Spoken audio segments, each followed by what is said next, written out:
All right, so what's up, everybody? It's ChadArmesTV. We are back with part 3 of the Phathead Music Child series, where we're just basically going over, letting people know who Phathead is and him telling you about his story. On part 2, I'll include the other previous links in every video so you can kind of go back and watch. We'll have a playlist and all that where you can go through all of them. Part 2, we basically spoke about your music career up to, was it 2000 and... So that would be around 2011 going into 12. Okay, so now we're basically in this episode we're going to talk about what got you to take your break from music. Right. What the reason was, and just kind of like how long you was away and stuff like that. You can just kind of talk about that. Yeah, so basically, as you could imagine, when you're traveling a lot, it takes a toll on family life. And mind you, at that time, my daughter was probably 4 years old or so, or 5. And it was just a pivotal time in life because, every human goes through that experience of growing up into an adult and realizing, at some point in time, something's got to change, And I was at that moment, I'd promised my wife, in the beginning of the run, that if it was to ever become a problem with my home life, that, I'd pull the plug on it.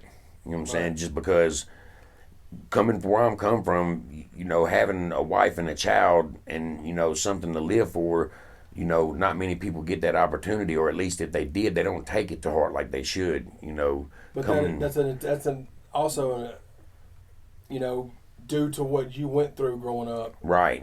So being in a single parent household and, not having my father, for 20 plus years with him being incarcerated, basically everything I went through wrong, it gave me a chance to do right, for my daughter and her not to experience the single parent household and her not to know what it's like to have to, sleep without electricity or, dude, we boiled hot dogs on a kerosene heater at my mom's house when I was young. You know what I'm saying? It was bad, but it was good too because that's all what built the character, of who I am today.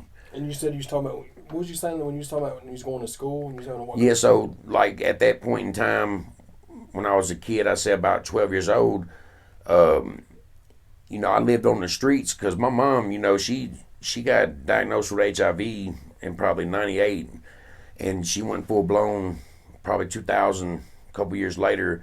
And I mean, it was to a point to where I'd been in and out of foster care so many times that I knew if I missed school, that truancy would, get involved and I'd end up back in state's custody. So, we went through a lot of stuff basically for me to stay on the streets of Woodbine where I was safe and comfortable, And so having my own kid, it was every ambition that I had to make sure. And it's funny because like my wife, she told me, you want a family and, you want to live a normal life. She's like, get a fucking job and get a house. Right. I didn't know what none of that was. You didn't have it. Dude, I remember I looked at my first check on doing floor work, my first week of working construction work, and I looked at that check and it was $143, dude, and I was proud because that son bitch said Damien Charette on it. I was like, dude, this thing I ain't never gonna cash it. Yeah. Shit, I cashed it. Bills came in, you know how that goes, but yeah. Yeah, so basically I told myself it was time to break away from music because, also at that time, I was no longer involved, in the street game. I got to a point to where I was working and providing for my family, and, after, losing my mom and my dad and my brother in a short 4-year run, and my brother dying of overdose, it was the point I was like, man, I gotta go. I can't take it no more. Well, especially since you have a family of your own. Right. Yeah. And the scary thing about it was like my wife, she always was ready to go, but I'd push back because I was scared to go away from my resources. So I thought that were my resources and the people I knew, that I grew up with. But best thing I ever did. When I moved out of Nashville, life changed. Everything changed. I learned how to start saving money. I learned how to do what normal people are doing. Yeah. In a normal life, It's like I didn't get my damn driver's license until I was 26 years old. Yeah. I had a damn learner's permit at 26 and had to have somebody 18 in the passenger seat with license. Ain't that some shit? Oh, but it's just, it's just how we was raised, Yeah.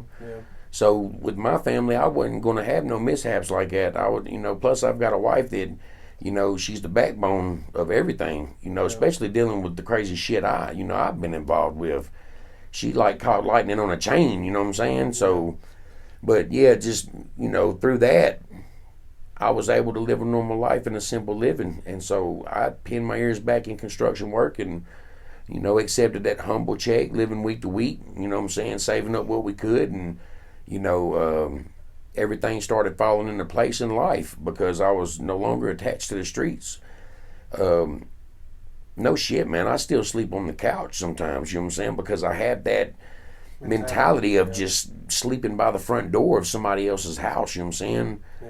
So, I mean, it's still mental scars I deal with, you know, even today. But, you know, breaking away with my family, it just gave me an opportunity to be normal and kind of experience life. You know, J. Cole said in a recent drop of his that, you know, he got a beat that he thought was trash or just put it on the back shelf.